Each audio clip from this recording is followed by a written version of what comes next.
앞전에 우리가 얘기했던 경제 위기, 과연 언론에서 얘기하는 그만큼의 경제 위기가 오고 있느냐? 그래서 부동산이 대폭락기가 올 거냐? 오긴 오고 있습니다. 굉장히 심각한 수준으로 오고 있어요. 여러분들이 생각하는 것보다 더 심각할 수준으로 지금 경기 위기가 오고 있습니다. 이 경기 위기가 오고 있다라는 거는 초금리, 초고금리 이걸로 인해서 뭔가 물가를 안정시켜야 되는데 이 물가라는 게 늘 말씀드렸지만 공급이라든가 수요라든가 둘 중에 하나를 때려잡아야 되는 거거든요. 현재 공급이 안 되잖아요.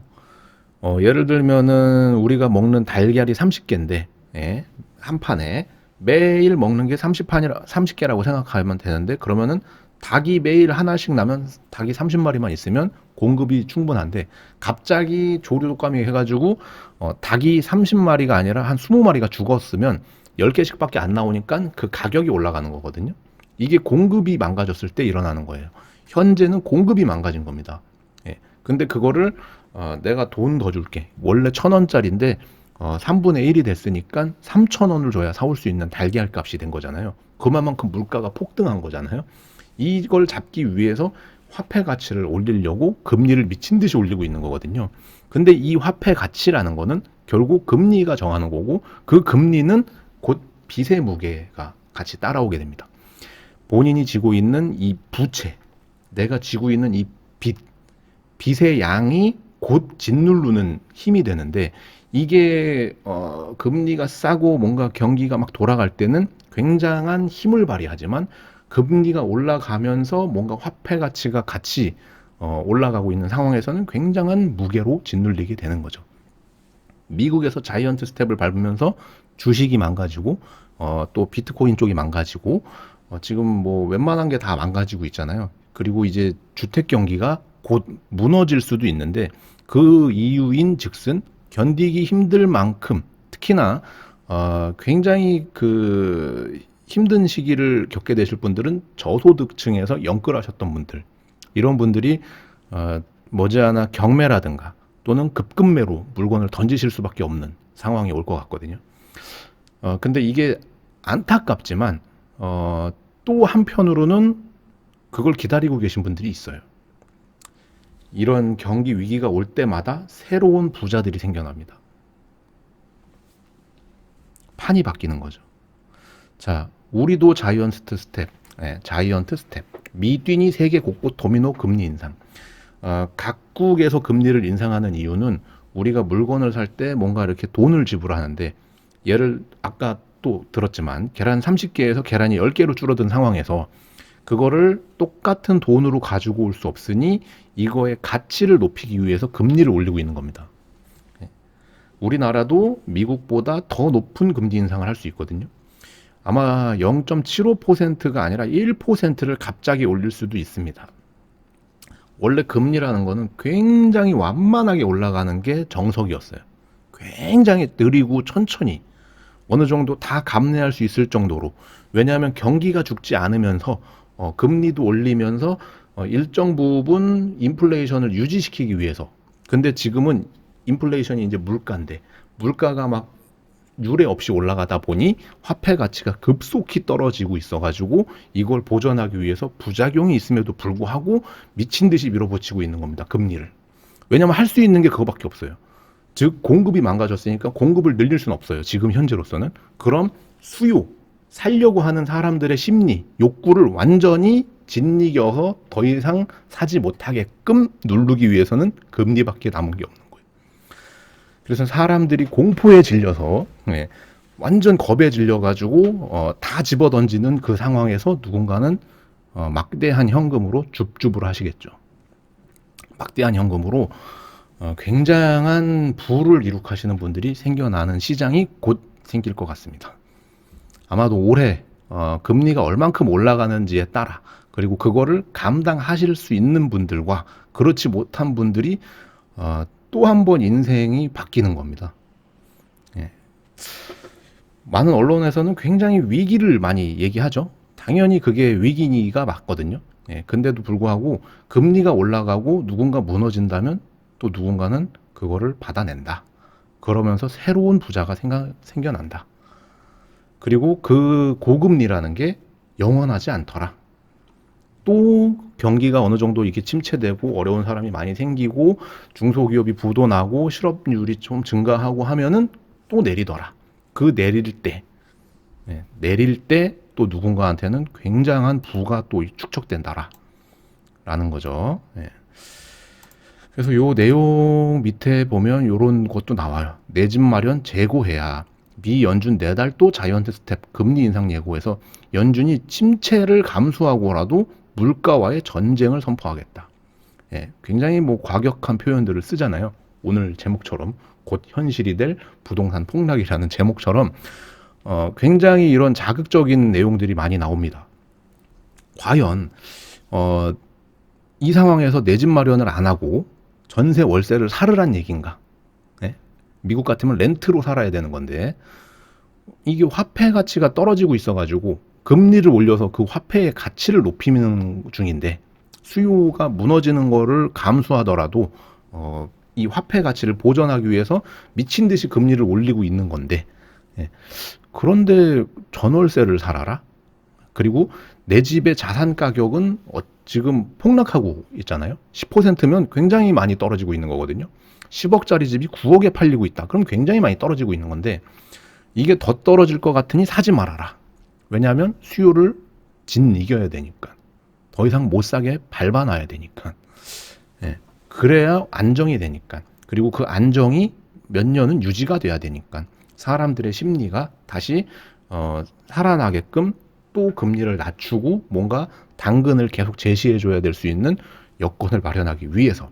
그래서 항상 반복되는 이 사이클 중에서 누군가는 고점에 샀다. 누군가는 저점에 샀다라는 얘기가 나오지만 결국은 길게 보면 다 거기서 거기 달아. 중요한 거는 가진 자와 없는 자는 영원히 갖게 되고 영원히 못 갖게 되더라. 우리는 어떤 포지션으로 가야 되는가? 그게 중요한 거죠. 여러분들이 생각하시는 거, 과연 내가 지금 5억짜리 집을 5억에 샀는데 이게 4억이 되고 3억 5천이 돼가지고 불행한가? 그리고 내가 전세를 들어가서 살았는데 5억짜리 집에 전세를 4억에 들어갔으면 그 집이 만약에 3억 5천이 되면 내 전세금은 어떻게 되는 건가? 보증보험에서 돌려받으면 끝인가? 이런 거 저런 거 고민해 보셔야 돼요. 그리고 의식주 중에서 집 한 채는 어쨌든 좋은 지역에 가지고 있는 게 낫다. 자, 위기에 전세를 산다는 건 어떤 뜻이냐? 쭉 얘기 드렸지만 과연 이런 위기 속에서 전세나 월세를 산다는 건 뭘 의미하는 건가? 아까 누가 얘기해 주신 것처럼 금리가 미친 듯이 올라가고 있습니다. 그 말인즉슨 화폐 가치를 미친 듯이 끌어올리고 있습니다. 그러면은 실물 자산보다는 현금을 들고 있는 게 맞는 거 아닙니까? 일반적으로 그렇게 하는 게 맞아요. 금리가 올라가고 있을 때는요, 은행에다 예금을 해가지고 실질적인 현금의 가치가 높아지고 있는 걸 기다리는 게 맞거든요. 근데 지금은 일반적인 상황이 아닌 굉장히 한 10년에 한 번 올까 말까 한 그런 상황이 펼쳐지고 있는 거기 때문에 금리와 물가가 같이 올라가고 있는 상황이 온 거예요. 그럼 머지않아 곧 침체가 오겠죠? 말씀드렸잖아요. 100원짜리가 갑자기 500원이 됐어. 그러면 그거를 살 사람과 못 살 사람이 생기는데 못 살 사람이 더 많아지게 되면 결국 이 500원짜리가 안 팔리는 상황이 되고 안 팔리면 고용을 감소시키든 뭘 하든 계속 악영향으로 가는 디플레이션 쪽으로 빠지는 거예요. 그럼 그걸 막기 위해서 다시 시중에 돈을 푸는 정책을 또 피겠죠.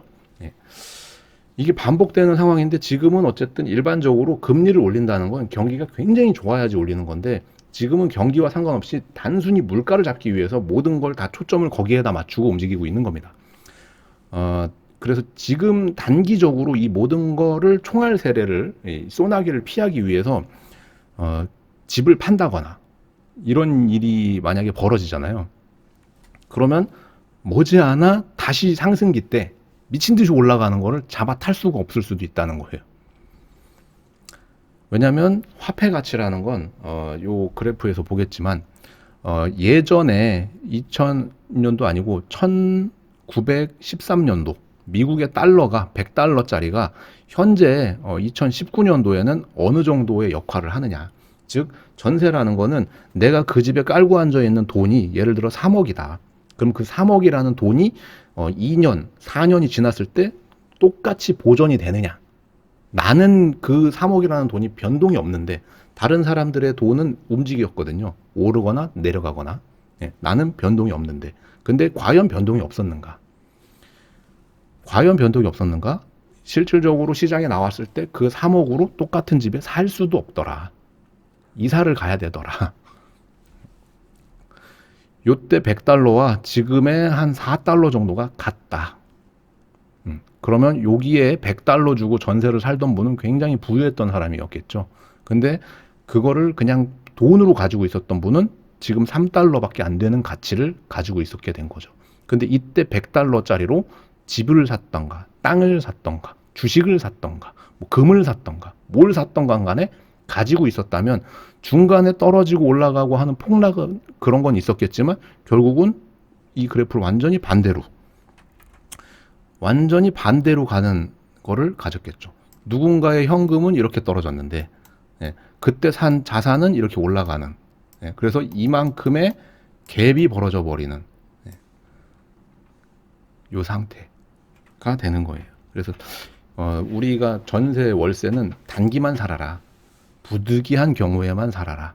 예, 그리고 내가 평택의 집을 못 사면 인구가 늘고 있고 어느 정도 수요가 받쳐주는 지역에 집을 갭으로라도 사놔라.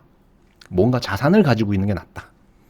예, 그리고 그게 집이던 또는 뭐 지금 삼성전자가 5만 원까지 떨어졌는데 완전 대바겐 세일 중이거든요. 그 정도면. 근데도 다들 공포에 질려서 못 사고 있는 거예요. 더 떨어질까 봐. 예, 근데 이렇게 되고 있다. 예. 요게 이제 뭐 1913년도에 100달러가 2019년도에 봤더니 3달러만큼밖에 안 되더라. 자본주의 사회에서 화폐의 가치, 즉 실질 구매력은 시간이 지날수록 감소하게 된다.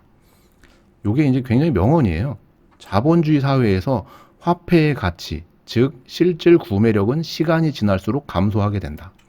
우리 영상을 보고 계신 형님 누님들이 10년, 20년 전에 그리고 어렸을 때 가지고 있었던 그 돈, 그리고 저도 이제 40이라고 말씀드렸는데 저 어렸을 때 가지고 있었던 돈, 그리고 그때 내가 사 먹었던 뭐 짜장면, 500원에 먹었었던 짜장면, 그리고 50원에 먹었었던 아이스크림, 뭐 이런 것들이 지금은 얼마인가?